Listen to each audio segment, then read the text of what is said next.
Welcome. This is Brooke and Karlie Dalton. Today we have Vanessa Barneveld. She is an award-winning author of This Is Your Afterlife with Bloomsbury Publishing, and she recently is releasing Under the Milky Way with Entangled Teen, and it's coming soon, August 10th actually, and so you can pre-order it on Amazon. I highly recommend that you do so.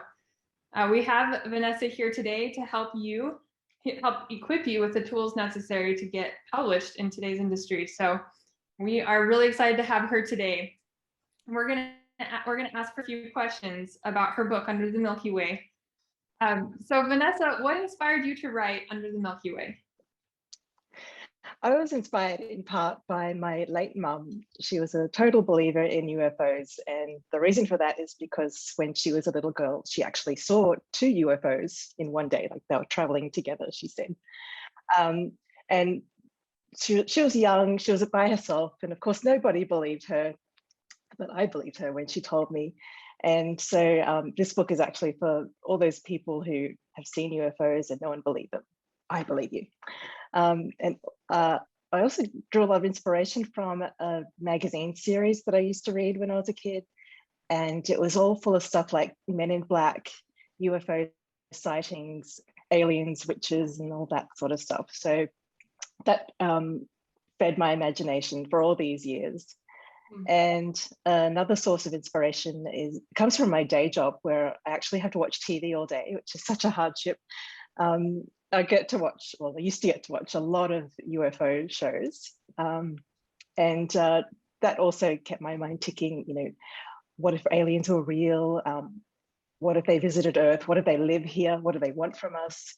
So that's how it all started for me. And then in 2015 or thereabouts, that's when I started actually putting something down on paper. And here we are. Yeah, it's such a good book. I'm in love with it. Your Oh, characters, you did such a good job with your characters. They feel so real to me. I definitely have a crush on Hayden. But so what is your technique as far as with like, who's your favorite character and any kind of like character development tips that you have? But first tell us who your favorite character is. Okay, well, that's such a hard question. As to who my favorite character is, because I love them all. They're like family. But aside from Hayden and Cassidy, I love Angie, who's Cassidy's best friend. And unfortunately, her role got cut down a bit as the edits went on. I do have big plans for her later on. But I just loved how she was, you know, like a terrier trying to help her best friend, you know, win friends and influence people, you know, that sort of thing. She just wants her best friend to have a good life. So, and she goes overboard.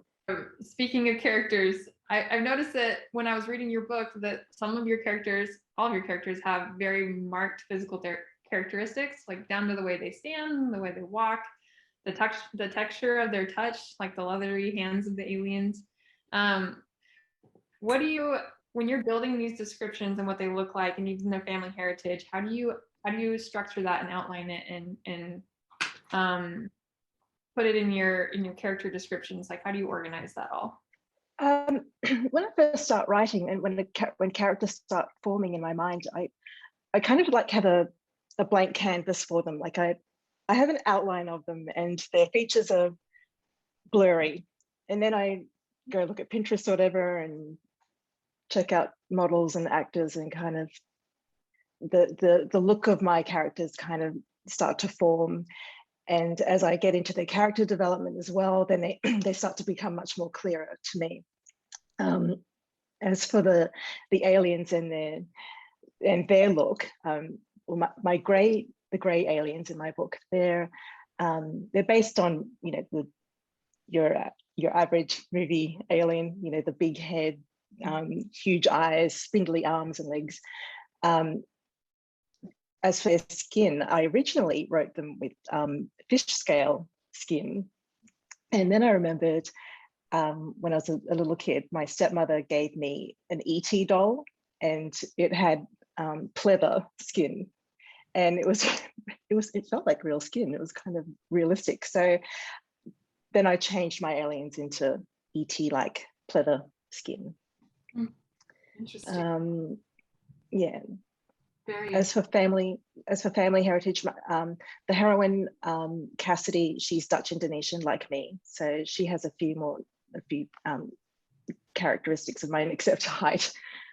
Cassidy's tall, whereas I'm 5'2" and pretty short. But, yeah, I would like to be Cassidy's height. Is that why you made Cassidy tall? Yeah, just to put myself in her shoes, just to be tall for once. I love that. Yeah. Well, you did a really, really good job at keeping the tension and the intrigue there in the book. I mean, I was telling Brooke, my attention span, I get lost quick. And like through this, I mean, I'm halfway, but through it, I've been turning pages. You kept the tension. You've kept me intrigued. I love the investigative feel to it and how sometimes the clues can be misleading. And it's like you're trying to figure out what's going on as you're reading the book. So what advice would you have for a writer who's wanting to do that same thing, kind of like have that mystery element to it? Well, I grew up reading Agatha Christie books, and while I could never pretend to be as good as Agatha Christie ever was, what she taught me was, planting red herrings and making sure that whatever clue you put in, there has to be a resolution to that clue, even if it isn't the solution to the mystery. I think you have to tie up all those loose ends. I used to be a pantser writer, fly by the seat of your pants and not plot anything. This book taught me that I have to plot everything, down to every scene. Otherwise, I'll just get completely lost. And something that helped me was this book, which is a classic for writers, Goals, Motivation and Conflict by Deborah Dixon. I've not read that. It should still be available. I've got all these Post-it notes to remind me of the really good stuff. The whole book is fantastic. And also another book, Save the Cat by Blake Snyder, which is another staple for writers. So that taught me a lot about plotting. And anytime I got stuck, I would just sit down with pen and paper and write down the goal, motivation and conflict for not only the characters, but also for the scene itself. So that helped as well. I knew always having that for characters, but I never thought about doing it for the scene itself. I like that. Yeah, and I think the show The Americans, I don't know if you've seen that. It's a fantastic show. It's set in the 70s about a pair of Russian spies who are sent to America to live as husband and wife. And they have a family, not even their children know that they're spies. But every scene in that series means something, and it has a goal. It has so much tension as well. So that taught me a lot about story arcs, character arcs, and even just an in-scene arc. So I'd recommend watching that. You did a great job in Under the Milky Way. It has all those elements in every scene. Thank you so much. Well, I have Agatha Christie and The Americans to thank for that. Yeah. It definitely kept me hooked. I read the whole book in like 2 days. Thank you. Wow, that's amazing. Thank you. That's such a compliment. I love the book's insight into the deaf community. What made you so passionate about writing about deaf characters and portraying them? Well, in my day job, I'm a TV captioner for the deaf and hearing impaired. And while that's not exactly interpreting, every day I'm thinking about my audience, the deaf community, and accessibility.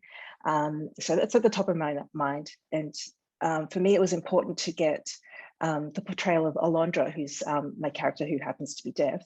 It was important for me to get her portrayal right and the portrayal of sign language right as well. So I checked with a number of friends. I had a couple of friends who have immediate family members who are deaf.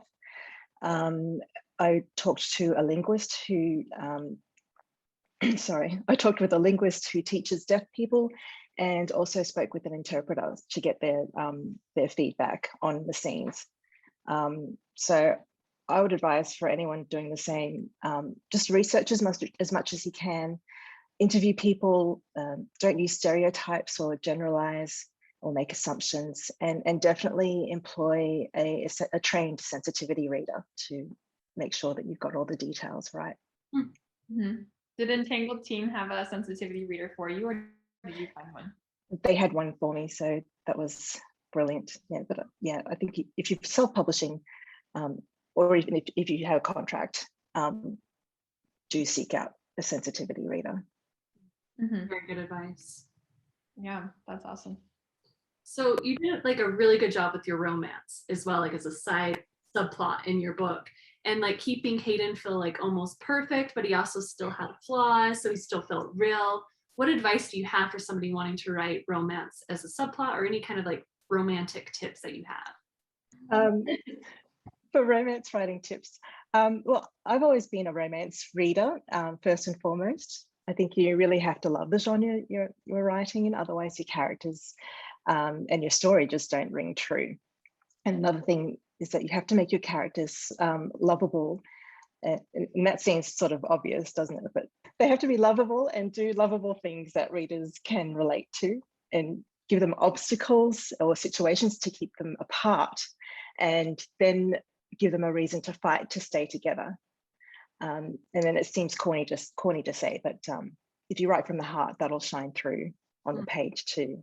And that applies to writing romance or any genre. Yeah. So yeah, writing romance. I've been a romance writer for a long time, but it's still difficult to explain. Yeah. How to write a good romance. Yeah. It's so subjective too. Everyone's got their own, I mean, their book boyfriends that they like, you know, enemy lovers or friends to lovers or instant love or whatever, but you did a really good job with it in your book. I've really enjoyed it. I've got to have a lot to my books. Well, I love Hayden. I actually loved giving him a few flaws, so he wasn't totally perfect. I love that he couldn't really drive a manual transmission car. That was to me, that was kind of hilarious. It wasn't high tech enough for him. He's like, I love that. That's true. That's it. Yeah. I noticed that your book was set in Colorado, but you're from Australia. I love your accent, by the way. You probably hear that all the time from Americans, but what made you decide to set it in Colorado? Well, theoretically, I could have set it anywhere because, you know, UFOs have been sighted all over the world. And even in the first scene of my book, it's set in the Nullarbor Plain, which is in the southern part of Australia. But my dad lives in America. So prior to the pandemic, I visited him once or twice a year. But I've been all over the US, including Colorado. And I like the idea of setting the book in a mountainous, landlocked area where aliens might go about their business undetected. And incidentally, an old TV series that I loved, Mork and Mindy, is about an alien who finds himself in Boulder, Colorado. So that was kind of poetic to me. And I love Colorado as well. It's gorgeous. It is beautiful. If you ever want right next door to right next door to Colorado. So there were quite a few government letters in your book. How did you research those, and like what were the correspondence would typically be done? Like, was there, I mean, obviously you've done a lot of research into your book, but did you keep everything pretty realistic as far as what the government puts out? Yeah, I tried to. I've been in management jobs, and the experience of writing memos came into that. There's also troves of declassified government documents online, so I was just able to look at those and format my government memos in the same sort of way, with all the details, like things like just boring stuff, even like I can't say this word. Procurement. Okay, I can say it now. Yeah, boring stuff like government procurement of facilities and that kind of thing.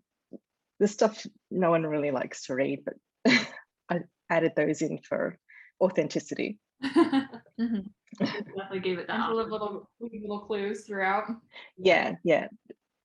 They are kind of, they do seem like boring details to start with, but then as you read the book, you realize what is happening, why these facilities are being procured, and that sort of thing.